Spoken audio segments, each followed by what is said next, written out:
नमस्कार dear friends. इससे पहले मेंसुरेशन के 2 पार्ट आ चुके हैं, जहां मैंने पेरीमीटर और एरिया निकालने के जो भी फार्मूले होते हैं वो उसमें बताए हैं। फार्मूलों को कैसे ड्राइव किया जाता है ये भी मैंने बताया है। वो किसी प्रकार का त्रिभुज हो, किसी प्रकार का वर्ग हो या चतुर्भुज हो या किसी प्रकार का वृत्त हो, वृत्त के किसी पार्ट का क्षेत्रफल निकालना हो, ये किसी रास्ते का क्षेत्रफल निकालना हो, ये सब कुछ मैंने उसमें बता दिया है। आज मैं उसी के आधार पर कुछ प्रश्नों को लेकर आया हूँ। जैसे यहाँ पहला प्रश्न है, यदि किसी वृत्त की त्रिज्या में 50% की कमी कर दी जाए तो उसका क्षेत्रफल कितना कम होगा। तो ऐसे प्रश्नों में एक फार्मूला होता है। यहाँ आपको ये नहीं ध्यान देना है कि कितने प्रतिशत की कमी की जाए या वृद्धि की जाए। फार्मूले को लगाइए, उस फार्मूले के अनुसार आप बताइए या पता करिए कि प्रतिशत में कमी हो रही या वृद्धि हो रही है। यहाँ जैसे फार्मूला होता है कि प्रतिशत यानी जो भी क्षेत्र है उसकी में प्रतिशत वृद्धि हो रही है या कमी हो रही है, ये क्या होता है, भुजा 1 धन भुजा 2, धन भुजा 1 गुणे भुजा 2 बटे 100। और यहाँ भुजा 1 भुजा 1 2 क्या है, उस भुजा में प्रतिशत वृद्धि। यहाँ क्या है, आपकी वृत्त लिया जा रहा है, इसलिए वृत्त में दोनों भुजाएं उसकी रेडियस ही होगी। तो यहाँ क्या हो जाएगा कि 2 गुणे प्रतिशत रेडियस में कितना वृद्धि हो रही है या कितनी कमी हो रही है। अगर वृद्धि हो रही है तो पॉजिटिव लिया जा रहा है, अगर कमी होती है तो किस में लिया जाता है, नेगेटिव में लिया जाता है। यहाँ कमी हो रही है तो यहाँ हो जाएगा 2 गुणे -50 प्लस x स्क्वायर, x यहाँ क्या है 50, 50 का स्क्वायर और ये -50 का स्क्वायर है बटे 100। इसी को सॉल्व कर लीजिए, जितना आ जाता है वही बता देगा प्रतिशत में वृद्धि हो रही है या कमी हो रही। तो ये हो जाएगा आपका कितना 100, वो भी -100, और ये क्या हो जाएगा +25, क्योंकि देखिए माइनस माइनस मल्टीप्लाई करेंगे तो प्लस हो जाएगा, यानी 50 × 50 है तो 2 0 कट गया और 5 25, ये कितना हो जाएगा, इतना हो जाएगा। और इसी को आप घटा देंगे तो कितना आ जाएगा -75। और ये माइनस में आ रहा है, इसका मतलब क्या है कि उसके एरिया में कमी हो रही है। और कितनी कमी हो रही है, 75% की। और यही क्या होगा, आपका आंसर होगा। अब देखिए दूसरे प्रश्न को देखिए।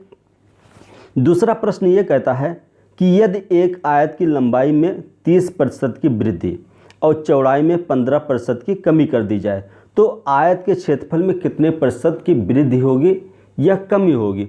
अगर आपको उसको निकालना है तो निश्चित सी बात है, प्रतिशत में वृद्धि या कमी बराबर हो जाएगा पहली भुजा में वृद्धि यानी 30% प्लस दूसरी भुजा में वृद्धि। दूसरे भुजा में कमी हो रही, इसलिए इसको क्या कर देंगे आप -15% प्लस पहली भुजा में वृद्धि यानी 30% गुणे दूसरी भुजा में वृद्धि जो कि कमी हो रही है तो -15% हो जाएगा, और इसको अपान 100। अब इसी को आप सॉल्व कर लीजिए, आप इसको घटा देंगे तो ये हो जाएगा 15 माइनस आप इसको सॉल्व कर लेंगे तो कितना हो जाएगा 4.5। आप घटा कर देख लीजिए तो कितना आ जाएगा 10.5। यहाँ पॉजिटिव आ रहा है, इसका मतलब क्या है कि 10.5% की वृद्धि हो रही है, और आपका आंसर क्या हो जाएगा, ये हो जाएगा। अब हम नेक्स्ट क्वेश्चन पर आते हैं। नेक्स्ट क्वेश्चन क्या कहता है कि किसी आयत की लंबाई 18 सेंटीमीटर तथा चौड़ाई 10 सेंटीमीटर बढ़ा दी जा रही है। 10 सेंटीमीटर है, यदि लंबाई 25 सेंटीमीटर तक बढ़ाई जाए तो चौड़ाई कितनी कम की जाएगी कि उसके क्षेत्रफल क्या रहे, वही रहे। यानी अगर लंबाई बढ़ रही है तो चौड़ाई क्या करना पड़ेगा, कम करना पड़ेगा। यानी कितना कर दिया जाए कि उसके क्षेत्रफल कोई प्रभाव ना पड़े। तो यहाँ देखिए आयत की लंबाई 18 सेंटीमीटर है, चौड़ाई 10 सेंटीमीटर है, तो पुराने आयत का क्षेत्रफल कितना हो जाएगा, ये हो जाएगा 18 गुणे 10, यानी कुल मिलाकर कितना हो जाएगा पुराने आयत का क्षेत्रफल 18 गुणे 10 बराबर 180। अब नए आयत का क्षेत्रफल कितना होगा, नए आयत का भी क्षेत्रफल कितना हो जाएगा, आयत 2 का, ये भी 180 होगा। क्यों, क्योंकि ये कह रहा है कि इसके क्षेत्रफल पर कोई प्रभाव नहीं पड़ रहा है। और लेकिन साथ साथ में भी कह रहा है कि लंबाई को कितना बढ़ा दिया गया, 25। आपको चौड़ाई निकालना है जो आपको मालूम नहीं है। तो चौड़ाई मान लीजिए b है, तो क्या हो जाएगा 180 बराबर 25 गुणे b। तो b बराबर कितना हो जाएगा 180 बटे 25, और ये कितना आ जाएगा 7.2, और यही क्या हो जाएगा आपका आंसर हो जाएगा। अब नेक्स्ट क्वेश्चन पर आते हैं। नेक्स्ट क्वेश्चन पे क्या है कि एक आयताकार खेत का क्षेत्रफल 144 वर्ग मीटर है। यहाँ देखिएगा क्षेत्रफल 144 वर्ग मीटर है। यदि इसकी लंबाई 5 मीटर बढ़ा दी जाए, लिखिए लंबाई बढ़ाई जा रही है, चौड़ाई नहीं बढ़ाई जा रही, तो क्षेत्रफल 40 वर्ग मीटर तक बढ़ जाता है। खेत की लंबाई कितनी है ये आपको निकालना है। देखिए सिंपल सी बात है, ये एक खेत है, इसमें खेत की लंबाई आपको नहीं मालूम है जो भी हो, लेकिन हाँ ये क्षेत्रफल मालूम है आपको। क्षेत्रफल आपको मालूम है कि उसका क्षेत्रफल कितना है 144 है। ये भी नहीं मालूम है चौड़ाई, लेकिन ये मान लीजिए चौड़ाई आपकी x है। चौड़ाई कितनी है x है। इसको लंबाई को 5 मीटर तक क्या कर दिया गया, बढ़ा दिया गया। भाई अब ये भी तो आपका x रहेगा और ये कितना रहेगा 5, और ये कितना वृद्धि हो रही है 40 वर्ग मीटर तक। कितना हो रहा है 40, यानी कुल मिलाकर इस रंगे वाले पार्ट का एरिया कितना आ रहा है 40 वर्ग मीटर। अब रंगे वाले पार्ट भी एक प्रकार का आयत ही तो है, तो आयत की लंबाई मतलब आयत का क्षेत्रफल क्या होता है, लंबाई गुणे चौड़ाई, यानी 5 गुणे x, यानी 5 गुणे x बराबर हो जाएगा आपका 40। तो इससे क्या होता है x बराबर कितना हो जाएगा 40 बटे 5, 8 पंचे 40, यानी कुल मिलाकर 8 आ गया। अब देखिए चौड़ाई कितनी आ गई 8 आ गई। तो चौड़ाई को अगर लंबाई से गुणा करते थे तो क्या आता है क्षेत्रफल आता है। तो चौड़ाई यानी 8 गुणे l लंबाई, और ये क्या आ जाएगा इस भाग का क्षेत्रफल आ जाएगा जो कितना है 144। तो l बराबर कितना हो जाएगा, l बराबर हो जाएगा 144 बटे 8, और ये कितना हो जाएगा आपका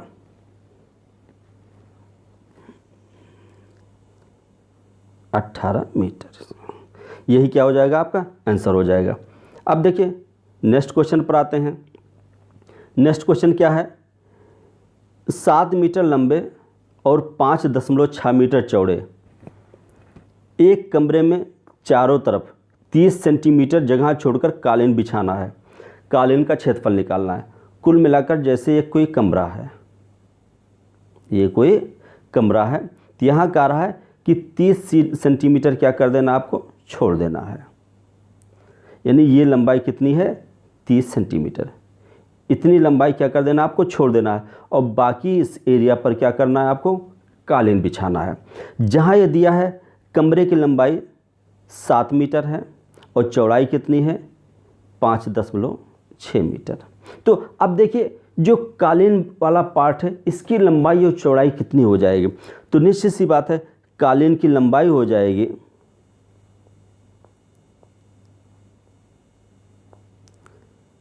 लंबाई बराबर ये हो जाएगा 7 - 2 गुणे 0.3, क्योंकि मीटर में निकालना है तो 30 सेंटीमीटर को आप मीटर में बदल देंगे तो 0.3 हो जाएगा। क्योंकि यहाँ भी देखिए आप इधर देखिए इतना इधर भी निकल रहा है, इतना इधर भी निकल रहा है, यानी 30 सेंटीमीटर इधर निकल रहा है, 30 सेंटीमीटर इधर निकल रहा है। तो इसलिए अगर 7 में से हम 2 गुणे 0.3 घटा देते हैं तो कालीन की लंबाई निकल आएगी, जो हो जाएगी आपकी कितनी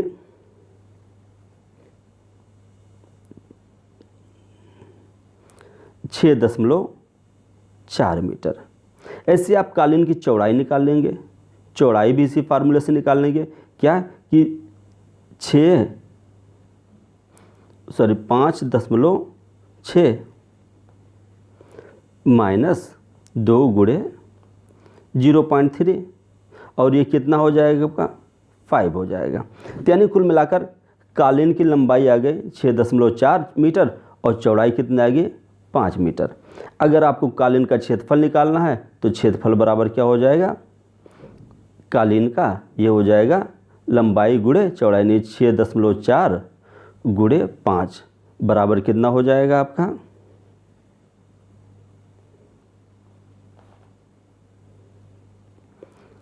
32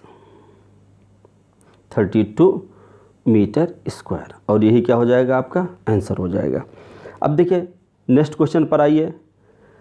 नेक्स्ट क्वेश्चन में ये कह रहा है कि एक कमरे में के चारों ओर 2 मीटर चौड़ा बरामदा है। यदि कमरे की लंबाई 7.5 मीटर है और चौड़ाई 6 मीटर है तो बरामदे का क्षेत्रफल आपको निकालना है।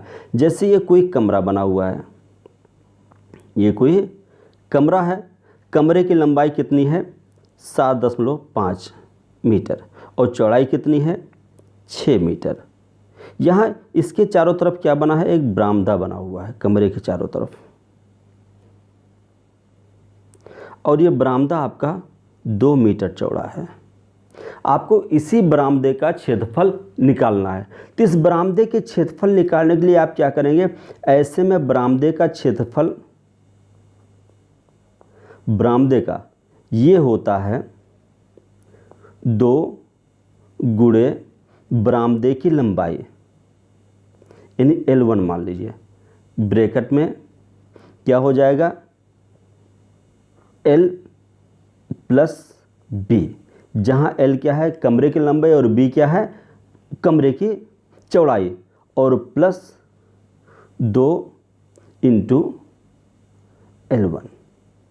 अब यहाँ देखिए L1 आपका क्या है 2 मीटर है, L आपका कितना है 7.5 मीटर, B कितना है 6 मीटर है। अब इसी फार्मूले से आप रख दीजिए, आपका जितना आ जाता वही क्या हो जाएगा आंसर हो जाएगा 2, यानी 7.5 प्लस 6 और प्लस कितना हो जाएगा आपका 2 गुणे 2। इन सब को सॉल्व कर लीजिए, जितना आ जाता वही क्या हो जाएगा आपका आंसर हो जाएगा, और ये हो जाएगा कितना 70 सेंटीमीटर, और यही क्या हो जाएगा आपका आंसर हो जाएगा 70 सेंटीमीटर। अब हम नेक्स्ट क्वेश्चन पर आते हैं।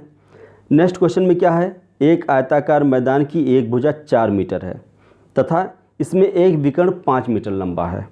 मैदान का क्षेत्रफल बताना है। तो देखिए यहाँ दिया हुआ है एक मैदान है, मैदान का विकर्ण भी दिया हुआ है, तो आप निश्चित सी बात है एक विकर्ण बना लीजिए।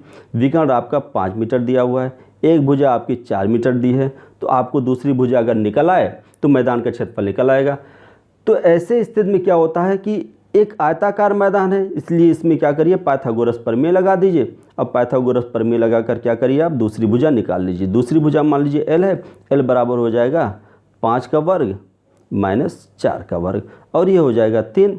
आपको देखिए ये वाली भुजा मिल गई, ये वाली भुजा मिल गई, तो आयत का क्षेत्रफल क्या होता है भुजा 1 गुणे भुजा 2, यानी लंबाई गुणे चौड़ाई, कुल मिलाकर क्या हो जाएगा 4 लंबाई गुणे चौड़ाई, लंबाई कितना 4 गुणे 3, यानी कुल मिलाकर 12 मीटर स्क्वायर। यही 12 मीटर स्क्वायर क्या हो जाएगा आपका क्षेत्रफल हो जाएगा।